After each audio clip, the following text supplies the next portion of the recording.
SNAICC advises Aboriginal and Torres Strait Islander people that the following episode of Kids, Culture, Community, SNAICC Yarns contains references to topics that may be triggering to the community. Your social and emotional safety is important. If this recording has brought up any concerns for you, please contact 13 Yarn on 139276.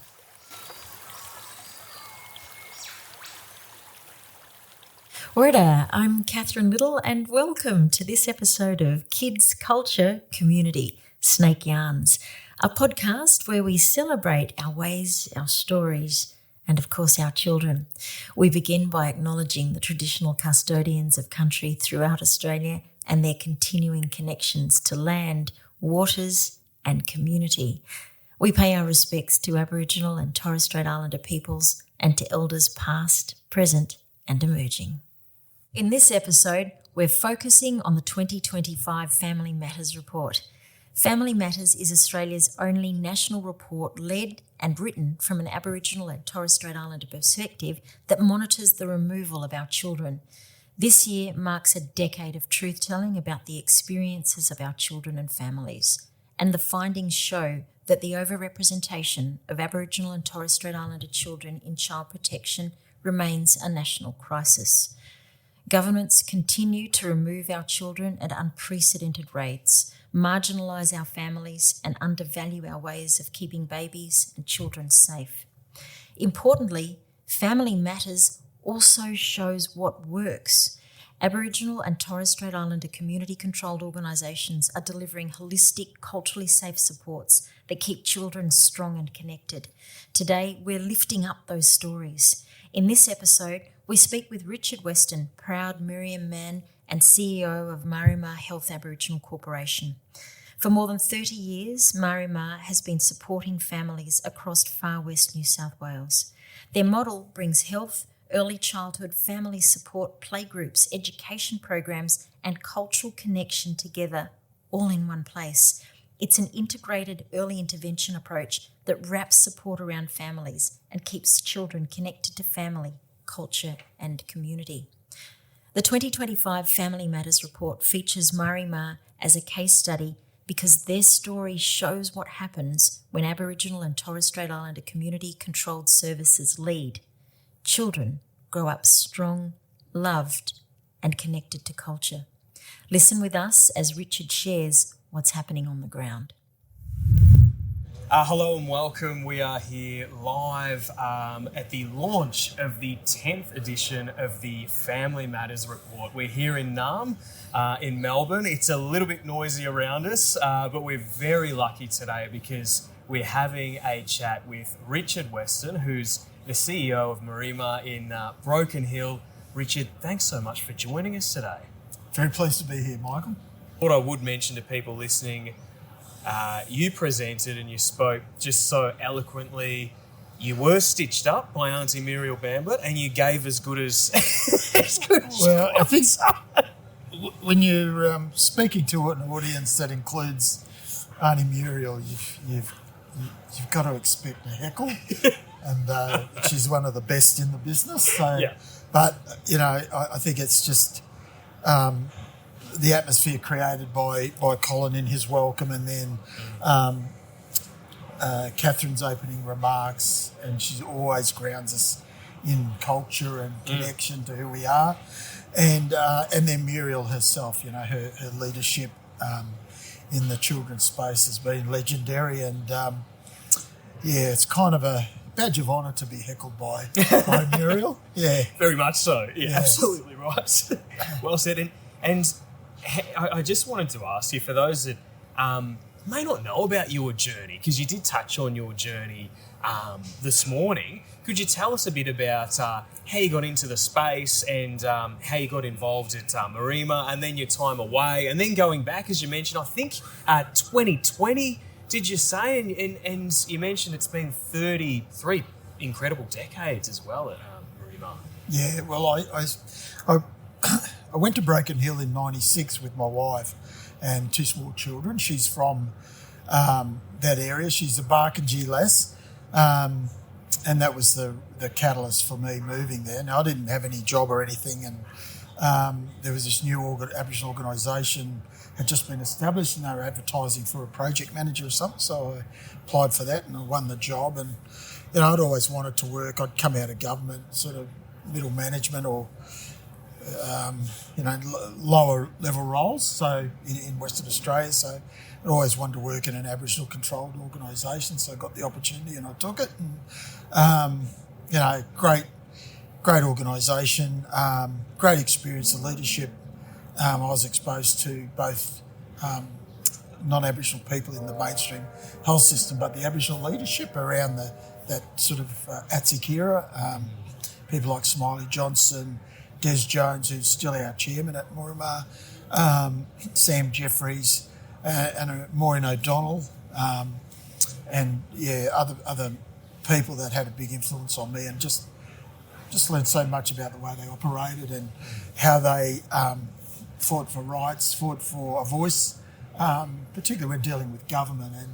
And so the organisation was established following some consultations with the community, and we got the support through the Commonwealth Health and to get started. And we've been just going from strength to strength ever since, and we've been, I've just had an amazing journey. I became CEO in 2000 when Smiley Johnson left, and I've been doing CEO jobs ever since. From after Meriam, I went to Brisbane for a year, and then I was at the Healing Foundation for 9 years in Canberra, and then I came to SNAICC, and I was here for 15 months, or in Muriel speak, it's 5 minutes. Yes. And I did 2 years in a statutory role in New South Wales as a Deputy Children's Guardian, got a lot of exposure to the child protection system and saw how complex and challenging that was, not only for the Aboriginal people working in the system and trying to support families through as caseworkers and other roles, but how challenging it was for families to navigate that system once they came under the notice of the department and they were in it, in out-of-home care or child protection, and very hard to disengage once they're in that system. And touching on that, I thought your words this morning, you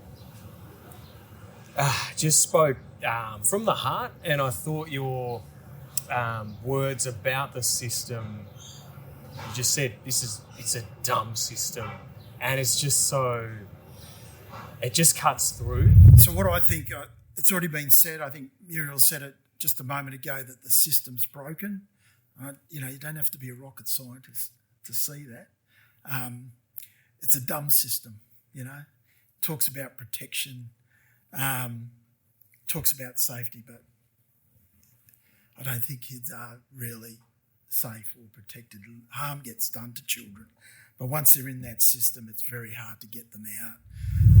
And I guess it's been a decade now of Family Matters reports, and for me, there's two sides of the Family Matters report. There's the success stories, but there's also that kind of repetition around those failings. And you talk about the dumb system. How much does that, like, the frustration for yourself and for community, could you speak to that a little bit? Oh, look, I think it's demoralising, particularly when I worked as the Deputy Guardian. I found it very challenging to actually get my head around it and understand it. And I thought, geez, if I can't understand it, how the hell do families understand it? But it doesn't. I don't think it protects children. I don't think it honours 60,000 years of continuous culture. I mean, we've been raising our children forever, but it's just not recognised by mainstream systems. They're not built. They're built, as I think it was Catherine said, the system's, doing what it was designed to do, and that's to cause harm or remove children from their families and not allow them back. And, there's just the judgments that are made about our people because they come into contact, because of vulnerability and, the legacy of trauma and colonisation. All those things continue to play out today they're not an excuse for where we are, but you've got to have an understanding of that journey to understand the challenges we face. And we have people that have to deal with substance issues, mental health issues, chronic disease, family members going into jail, children being removed, other younger children, older children in juvenile detention. All of those things impact on the dynamic of a family, and the child protection system isn't going to help that situation. The only way to help it is to have a trauma-informed and a healing-aware approach. So we know we need to tackle trauma, support our people to be able to deal with it and live with it, but they need to be given the opportunity to heal. And we have to have support systems, support services around them to help them through their various stages of vulnerability or when they can't cope. And that's not a good enough reason to remove children from their families. And most kids there are children that do have to be removed. There's no Aboriginal person that says that shouldn't happen when kids are in physical danger, but there's a large number of children are removed without proper evidence, without full cultural understanding, and based on the perspective of a non-Indigenous caseworker who's coming from their own background. We have a different way that we support and love and raise our children, but that's not recognised. And I think what Meriam is trying to do is embrace our cultural heritage, our cultural strengths, and embed it further in the work that we do. And we want to prove that you can create a system that supports families that have challenges, and they can still care and love and nurture their children, help them get to school if they have the right supports when they need it. Yeah. Very much so. And you've spoke about passionately today, and you touched on it there, the importance of 65,000 years of Aboriginal culture, Aboriginal ways of, being, knowing and doing.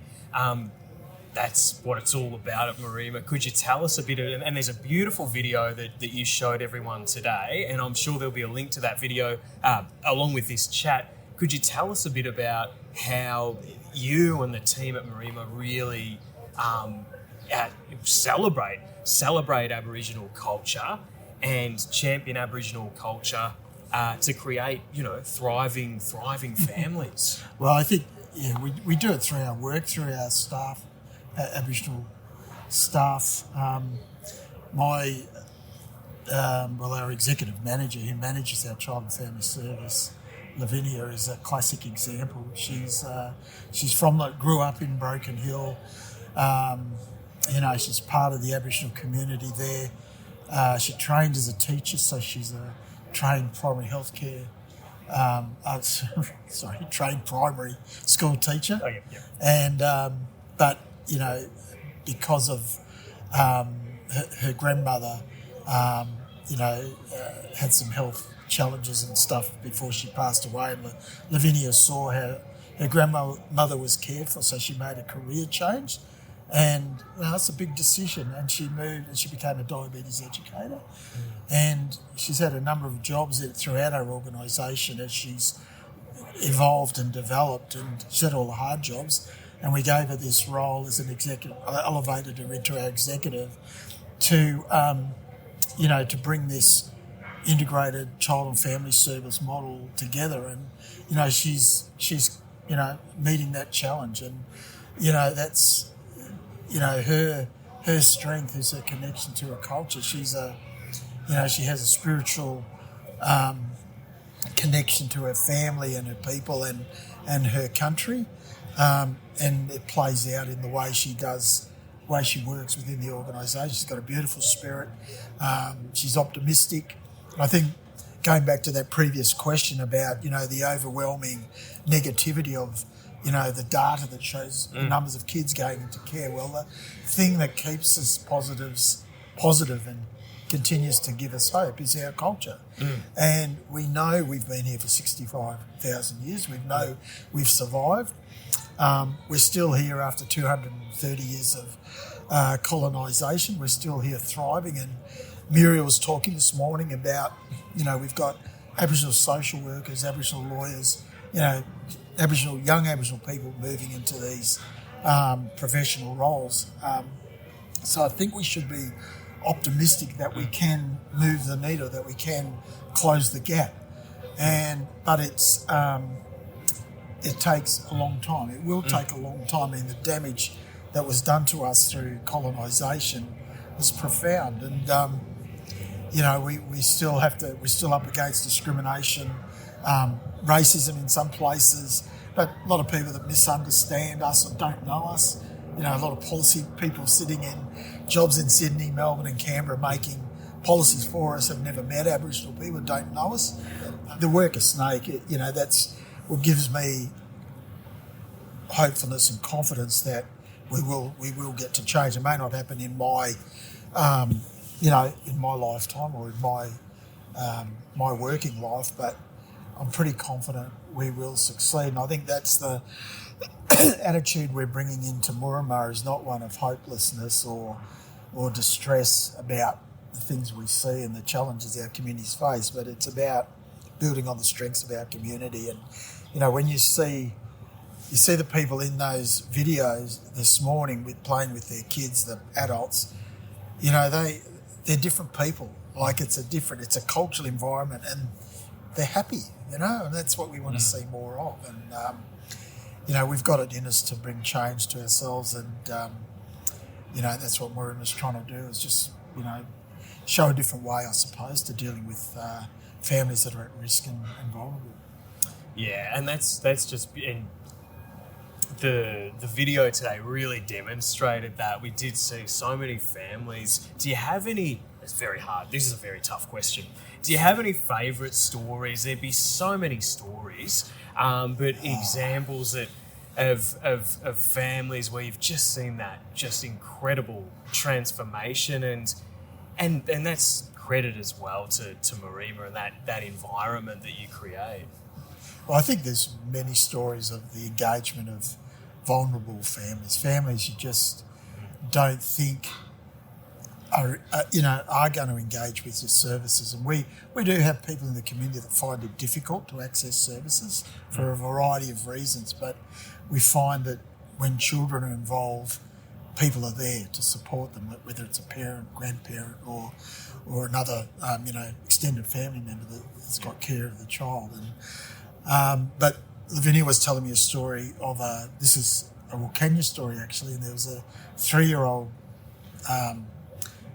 girl, and she was they were doing something with language. So the kid was talking about head, doing parts of the body, head, heart, and this kid was talking in her own language, and she talked about heart and spirit in Barkindji language. Now, I'm not a Barkindji speaker, but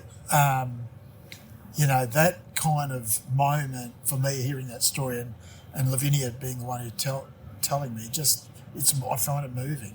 It's sort of, it's really the guts of what we're trying to do is keep people connected to their culture, and that's the other reason we're optimistic, because we know, in spite of all the challenges in our community, so we have a widespread poverty in our region and widespread unemployment, all those kind of things.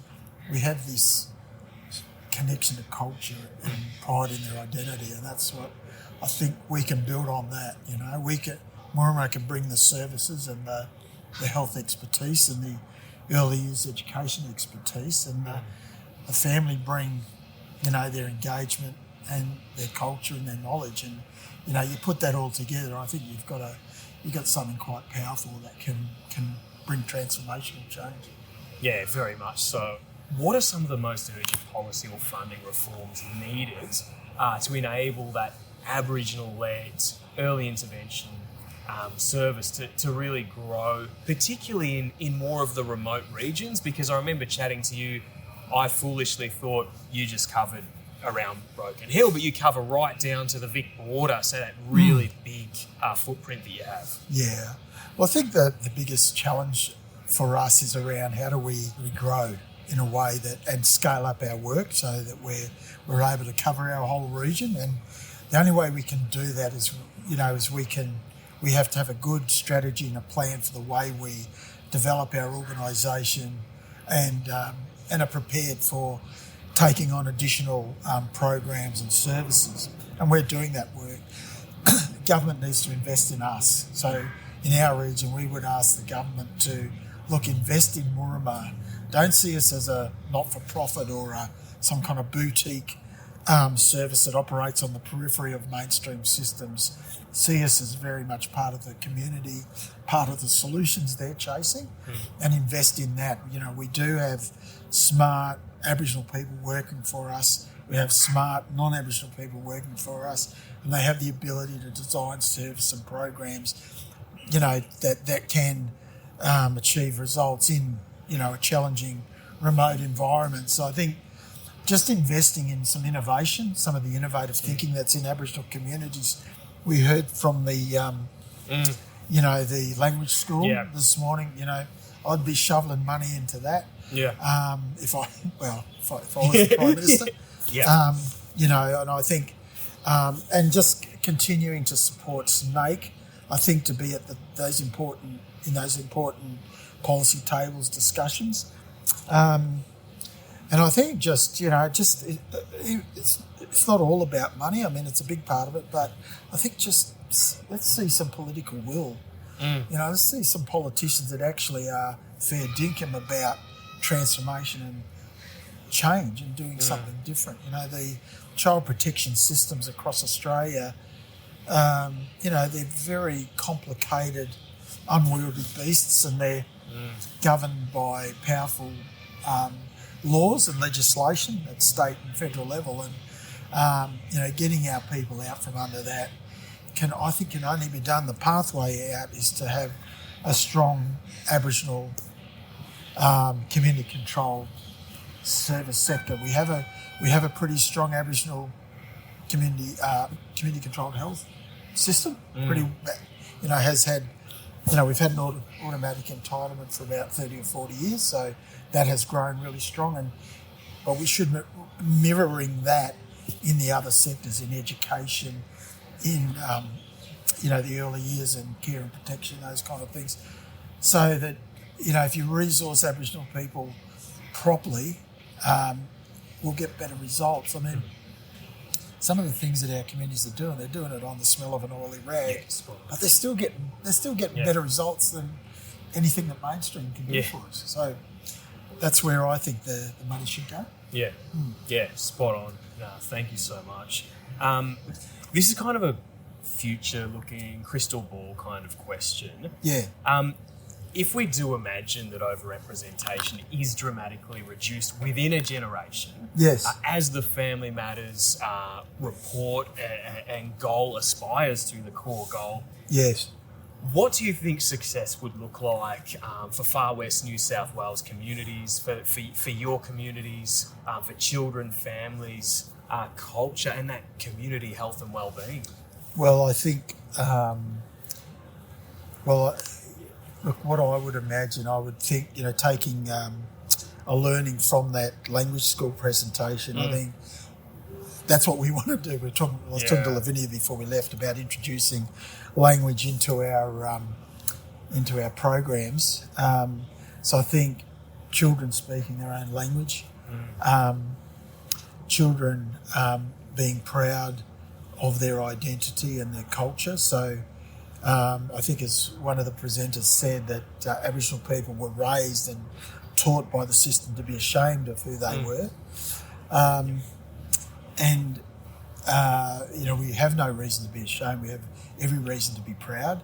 I think you take our people out of systems that are costing taxpayers millions and millions of dollars, put them into, see kids doing well in their families, going to preschool, going to primary school, getting a good education, families repairing and healing from the harms that they've experienced and the challenges that they have to face. We become more part of the broader community. We become contributing more to the community through employment, education, and just raising our children to be good citizens. And I think we can achieve all of that.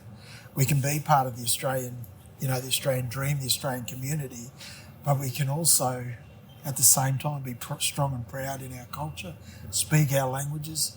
Other communities do it. In New Zealand, bilingual Maori schools, speaking schools are common. It's not unusual that we've got one in New South Wales. I mean, and just having our political leaders having the foresight and the guts to just embrace Aboriginal people's solutions, and support us. Get out of our way and let us get on with it. And I think it can change, and I think that kind of change where our people are, just living great, normal, happy, thriving lives, will have an impact on the rest of the community.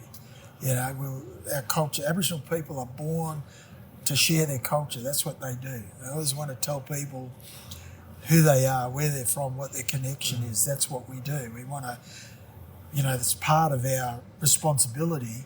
When people come on your country, you've got to look after them, and that's what Aboriginal people are doing all the time. They're trying to share their culture, their knowledge, build understanding, build bridges with, the rest of the Australian community.